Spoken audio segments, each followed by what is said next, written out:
Sasagot po tayo ng tanong, no? At ang tanong po niya ay ganito. Ang tanong po niya ay ganito. Paano naihanda ang kaligtasan? Yan po. Paano daw naihanda ang kaligtasan? Naihanda ang kaligtasan dahil sa pamamagitan ng pananampalataya.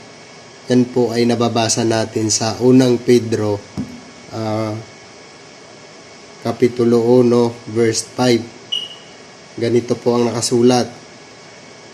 Nasa kapangyarihan ng Diyos ay iniingatan sa pamamagitan ng pananampalataya sa ikaliligtas na nahanda upang ihayag sa huling panahon.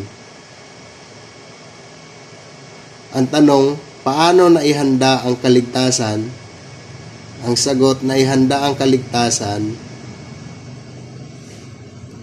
dahil sa pamamagitan ng pananampalataya. Naihanda ang kaligtasan dahil sa pamamagitan ng pananampalataya. Ganito na lang. Bye-bye.